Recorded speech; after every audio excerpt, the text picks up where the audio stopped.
A prejudiced veteran officer aggressively shoves a poised black woman in court, only to be stunned when she is revealed to be his new police chief. If you haven't subscribed yet, go ahead and hit that subscribe button. And don't forget to let us know in the comments where you're watching from. Officer Miller, a veteran with a sneer, stood in the drab courthouse. He'd seen it all, but the woman at the defendant's table, impeccably dressed and serene, immediately rubbed him the wrong way. She was black, impeccably dressed, with a calm demeanor that unsettled Miller, whose gut instincts screamed trouble. The prosecutor, a young, eager beaver fresh out of law school, was fumbling with his notes, clearly intimidated by the woman's composed demeanor. The charge was minor, a parking violation, escalated to resisting arrest after a heated exchange with a rookie officer. Miller had been called in as a character witness for the rookie, a formality he resented. "Your Honor," the prosecutor stammered, "the defendant, Ms. Eleanor Vance, showed a blatant disregard for authority, obstructing a lawful arrest and causing a public disturbance." Ms. Vance, without a lawyer, rose. Her voice, when she spoke, was clear, resonant, and carried an undeniable authority that made Miller's teeth clench. Your Honor, I merely questioned the officer's interpretation of a clearly marked no parking zone. His response was disproportionate and aggressive. Miller scoffed, a low, guttural sound that earned him a sharp look from the bailiff. He hated it when these people came in here, trying to sound all articulate and innocent. They were all the same, always playing the victim. The judge, a weary woman with a perpetually tired expression, listened patiently, occasionally interjecting with a question. The proceedings dragged on, and Miller's impatience grew. He just wanted to get out of here, grab some lunch, and forget about this whole charade. Suddenly, a commotion erupted near the back of the courtroom. A young man, clearly agitated, began shouting, accusing the judge of bias. The bailiffs moved in, but the man resisted, flailing his arms. It was a perfect opportunity for Miller to assert his dominance. Without a second thought, he strode towards the commotion, his eyes fixed on the struggling man. As he passed the defendant's table, Ms. Vance, perhaps trying to get a better look at the disturbance, shifted in her seat, her foot extending slightly into the aisle.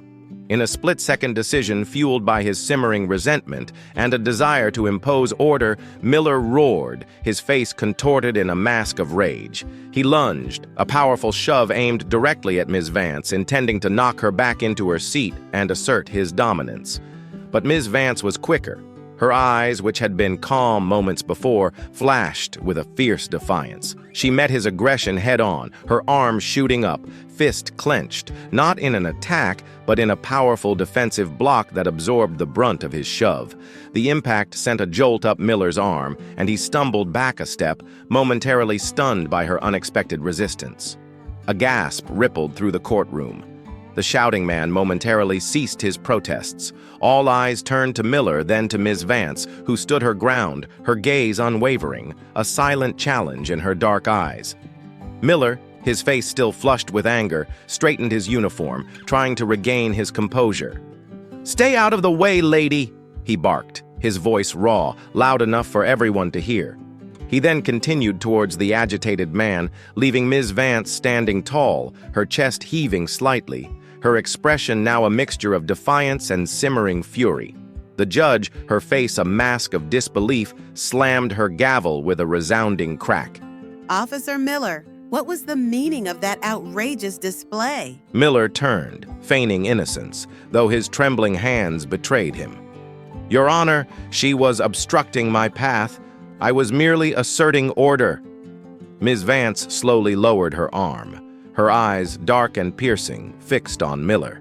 He felt a prickle of unease, but quickly dismissed it. She was just another civilian and he was a cop. The judge, clearly agitated, postponed the hearing. As the courtroom began to empty, Miller felt a tap on his shoulder. It was Sergeant Davies, his immediate superior, a man known for his calm demeanor.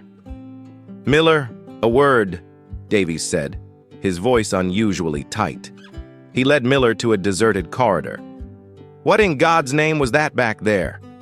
"She was in the way, Sarge. Just a little shove to get her moving." Miller tried to sound nonchalant, but his voice cracked. Davies's eyes narrowed. A little shove that looked an awful lot like an assault, Miller, and to a defendant no less in open court. You're lucky the judge didn't hold you in contempt and have you arrested on the spot. Davies paused, then lowered his voice. And you're especially lucky given who she is. Miller frowned. Who is she? You'll find out soon enough, Davies said cryptically. Report to the chief's office at 0900 tomorrow, and for your sake, Miller, pray she has a short memory. Miller spent the day stewing, unable to fully admit his mistake. He replayed the scene, the shock of her resistance and defiance gnawing at him, even as he tried to justify his actions. The next morning, Miller arrived at the police station, his stomach churning with a mix of apprehension and defiance. He straightened his tie, polished his badge, and walked with a practiced swagger towards the chief's office. Chief Thompson, a gruff, no-nonsense man who was nearing retirement, was known for his short temper. Miller braced himself for a dressing down, perhaps a suspension. He knocked on the door. Come in, A voice called. Miller pushed the door open and stepped inside. The chief's office, usually a bastion of cluttered paperwork and stale coffee, was remarkably tidy. And sitting behind the large mahogany desk, not Chief Thompson, but Ms. Eleanor Vance. Miller froze. His jaw dropped. The smirk he'd been practicing all morning vanished, replaced by a look of utter horror. Ms. Vance looked up from a stack of folders, her dark eyes meeting his. There was no anger in them, no triumph, just a quiet, unsettling intensity. A small, almost imperceptible smile played on her lips. Officer Miller, please have a seat. Miller remained rooted to the spot, his mind racing. This couldn't be happening. This was a nightmare. Chief Vance, he finally managed to stammer, the words catching in his throat. She nodded, acknowledging the title. Indeed. My first day, as a matter of fact. And I must say, Officer Miller, it's been eventful. Miller felt a cold sweat break out on his forehead. He remembered every detail of yesterday's incident. The aggressive lunge, his arrogant, barked command, the judge's shocked expression. He remembered his internal monologue, the racist assumptions he'd made about her. I apologize, Chief, Miller choked out. I had no idea. I didn't. Chief Vance leaned forward. You thought I was just another difficult civilian, didn't you, Officer Miller? Someone you could intimidate, someone whose presence in a courtroom was an inconvenience to your day. Miller's face burned. No, Chief, I swear. It was an accident. I was distracted by the commotion. She raised an eyebrow. Really? Because from where I was sitting, it looked rather deliberate. And your subsequent comment, "Stay out of the way, lady," hardly suggested an accidental encounter. Miller took a deep breath. Chief, I don't know. I guess I've been on the force a long time. Seen a lot of things. And sometimes you just get jaded. You see certain people and you just assume the worst. It was wrong. What I did was wrong. Chief Vance nodded slowly. Jadedness is a dangerous thing, Officer Miller. It blinds you. It makes you forget the oath you took, the people you serve. I'm not going to fire you, Officer Miller. Not today. Miller's head snapped up. But you will be placed on administrative leave, effective immediately.